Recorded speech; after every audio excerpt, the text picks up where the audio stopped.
మాజీ heroine booth జోకుల కార్యక్రమమైనటువంటి జబర్దస్త్కు మాజీ judge, మాజీ శాసనసభ్యురాలు, మాజీ మంత్రి రోజాని సొంత నియోజకవర్గం నగరిలో ప్రజలు చెప్పుతో కొట్టినట్టుగా తెలుస్తా ఉంది. అసలు ఇప్పుడు రోజా నగర నియోజకవర్గానికి ఎందుకు పోయింది, నగర నియోజకవర్గ ప్రజలు ఎందుకు చెప్పుతో కొట్టాల్సి వచ్చింది, తల ఇప్పుడు ఎక్కడ పెట్టుకునేటువంటి పరిస్థితిలో ఉంది, రోజా ఇంత నీచమైనటువంటి పనులకు ఎందుకు దిగజారుతోందనేది ఈ వీడియోలో వివరించబోయే ముందుగా ఇప్పటి వరకు మన ఛానల్ సబ్స్క్రైబ్ చేయని వాళ్ళు ఖచ్చితంగా సబ్స్క్రైబ్ చేయండి. ఇక విషయానికి వస్తే రోజా నోటికి అడ్డు అప్పు లేదనేది మనందరికీ తెలుసు. తెలుగుదేశం పార్టీలో ఉండి రాజశేఖర రెడ్డిని పంచలోడ తీసి కొడతానని ఆ రాజశేఖర రెడ్డి పంచన చేరి, ఆ తర్వాత అతను పైకి పోయి, ఆ తర్వాత అతను కొడుకు పంచన చేరి, అతని దగ్గర చేరి చంద్రబాబు నాయుడు గారిని బూతులు తిట్టేటువంటి బతుకు మనందరికీ తెలుసు. లోకేష్ అన్న గురించి కౌసేటువంటి కారుకొత్తలు మనందరికీ తెలుసు. అయితే ఈ రోజాకి నగర నియోజకవర్గ చరిత్ర చూడని విధంగా 45,000 ఓట్ల తేడాతో ఘోరంగా అక్కడ ప్రజలు చెప్పుతో కొట్టి ఓడించారు. అయినా సిగ్గు ఎగ్గు మానం మర్యాద అనేది పెట్ల. తిరుపతి వెంకటేశ్వర స్వామి టికెట్లు అమ్ముకున్నటువంటి దౌర్భాగ్యం కూడా మనందరికీ తెలుసు. ఆ దర్శనాలతో కోట్లాది రూపాయల అక్రమ సంపాదన చేసింది. సరే, ఇప్పుడు అవన్నీ సబ్జెక్ట్ కాదు.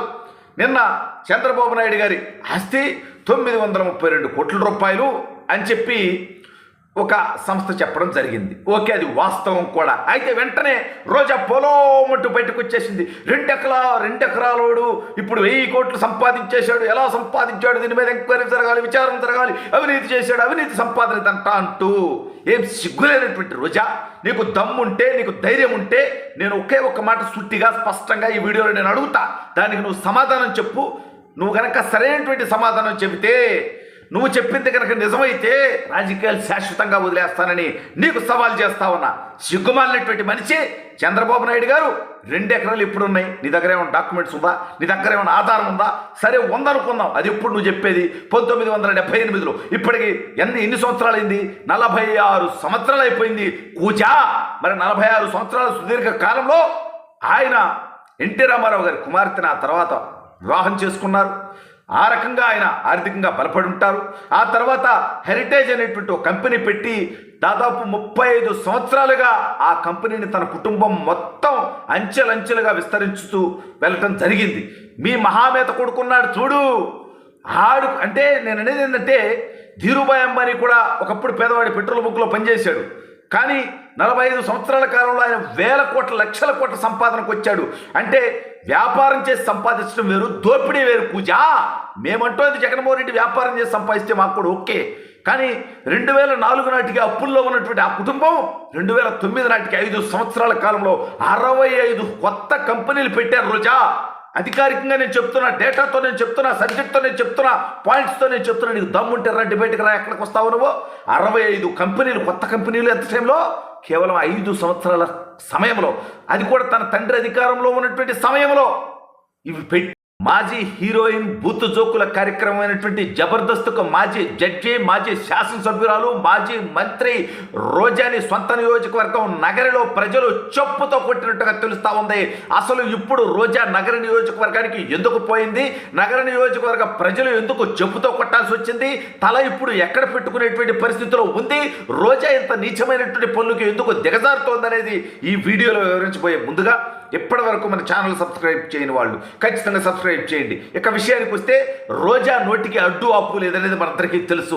తెలుగుదేశం పార్టీలో ఉండి రాజశేఖర రెడ్డిని పంచలోడ తీసి కొడతానని ఆ రాజశేఖర రెడ్డి పంచన చేరి, ఆ తర్వాత అతను పైకి పోయి, ఆ తర్వాత అతను కొడుకు పంచన చేరి, అతని దగ్గర చేరి చంద్రబాబు నాయుడు గారిని బూతులు తిట్టేటువంటి బతుకు మనందరికీ తెలుసు. లోకేష్ అన్న గురించి కౌసేటువంటి కారుకొత్తలు మనందరికీ తెలుసు. అయితే ఈ రోజాకి నగర నియోజకవర్గ చరిత్ర చూడని విధంగా 45,000 ఓట్ల తేడాతో ఘోరంగా అక్కడ ప్రజలు చెప్పుతో కొట్టి ఓడించారు. అయినా సిగ్గు ఎగ్గు మానం మర్యాద అనేది పెట్ల. తిరుపతి వెంకటేశ్వర స్వామి టికెట్లు అమ్ముకున్నటువంటి దౌర్భాగ్యం కూడా మనందరికీ తెలుసు. ఆ దర్శనాలతో కోట్లాది రూపాయల అక్రమ సంపాదన చేసింది. సరే, ఇప్పుడు అవన్నీ సబ్జెక్ట్ కాదు.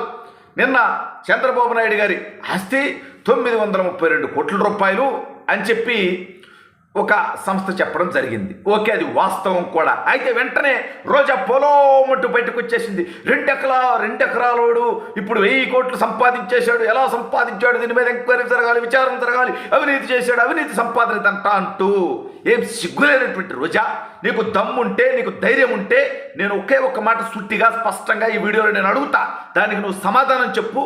నువ్వు కనుక సరైనటువంటి సమాధానం చెబితే, నువ్వు చెప్పింది కనుక నిజమైతే రాజకీయాలు శాశ్వతంగా వదిలేస్తానని నీకు సవాల్ చేస్తా ఉన్నా. సిగ్గుమాలినటువంటి మనిషి చంద్రబాబు నాయుడు గారు.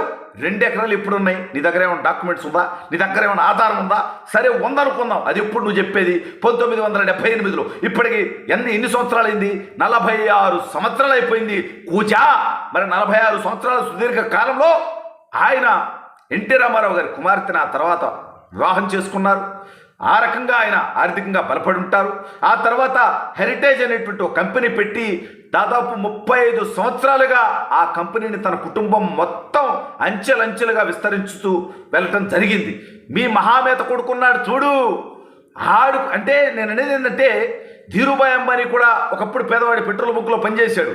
కానీ 45 సంవత్సరాల కాలంలో ఆయన 1000 కోట్ల, లక్షల కోట్ల సంపాదనకు వచ్చాడు. అంటే వ్యాపారం చేసి సంపాదించడం వేరు, దోపిడీ వేరు పూజ. మేమంటోది జగన్మోహన్ రెడ్డి వ్యాపారం చేసి సంపాదిస్తే మాకు కూడా ఓకే.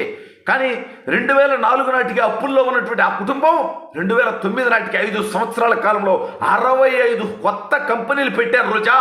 అధికారికంగా నేను చెప్తున్నా, డేటాతో నేను చెప్తున్నా, సబ్జెక్ట్తో నేను చెప్తున్నా, పాయింట్స్తో నేను చెప్తున్నా. నీకు దమ్ముంటే రా, డిబేట్కి రా, ఎక్కడికి వస్తావు నువ్వు?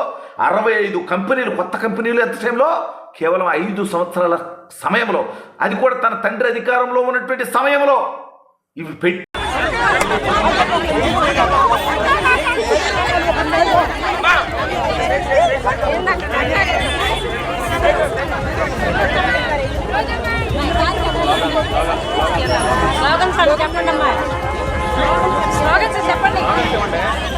మాజీ హీరోయిన్ బూత్ జోకుల కార్యక్రమమైనటువంటి జబర్దస్త్కు మాజీ జడ్జి, మాజీ శాసనసభ్యురాలు, మాజీ మంత్రి రోజాని సొంత నియోజకవర్గం నగరిలో ప్రజలు చెప్పుతో కొట్టినట్టుగా తెలుస్తా ఉంది. అసలు ఇప్పుడు రోజా నగర నియోజకవర్గానికి ఎందుకు పోయింది? నగర నియోజకవర్గ ప్రజలు ఎందుకు చెప్పుతో కొట్టాల్సి వచ్చింది? తల ఇప్పుడు ఎక్కడ పెట్టుకునేటువంటి పరిస్థితిలో ఉంది? రోజా ఇంత నీచమైనటువంటి పనులకు ఎందుకు దిగజారుతోందనేది ఈ వీడియోలో వివరించబోయే ముందుగా ఇప్పటి వరకు మన ఛానల్ సబ్స్క్రైబ్ చేయని వాళ్ళు ఖచ్చితంగా సబ్స్క్రైబ్ చేయండి. ఇక విషయానికి వస్తే, రోజా నోటికి అడ్డు ఆపు లేదనేది మనందరికీ తెలుసు. తెలుగుదేశం పార్టీలో ఉండి రాజశేఖర రెడ్డిని పంచలోడ తీసి కొడతానని ఆ రాజశేఖర రెడ్డి పంచన చేరి, ఆ తర్వాత అతను పైకి పోయి, ఆ తర్వాత అతను కొడుకు పంచన చేరి, అతని దగ్గర చేరి చంద్రబాబు నాయుడు గారిని బూతులు తిట్టేటువంటి బతుకు మనందరికీ తెలుసు. లోకేష్ అన్న గురించి కౌసేటువంటి కారుకొత్తలు మనందరికీ తెలుసు. అయితే ఈ రోజాకి నగర నియోజకవర్గ చరిత్ర చూడని విధంగా 45,000 ఓట్ల తేడాతో ఘోరంగా అక్కడ ప్రజలు చెప్పుతో కొట్టి ఓడించారు. అయినా సిగ్గు, ఎగ్గు, మానం, మర్యాద అనేది పెట్ల. తిరుపతి వెంకటేశ్వర స్వామి టికెట్లు అమ్ముకున్నటువంటి దౌర్భాగ్యం కూడా మనందరికీ తెలుసు. ఆ దర్శనాలతో కోట్లాది రూపాయల అక్రమ సంపాదన చేసింది. సరే, ఇప్పుడు అవన్నీ సబ్జెక్ట్ కాదు. నిన్న చంద్రబాబు నాయుడు గారి ఆస్తి 932 కోట్ల రూపాయలు అని చెప్పి ఒక సంస్థ చెప్పడం జరిగింది. ఓకే, అది వాస్తవం కూడా. అయితే వెంటనే రోజా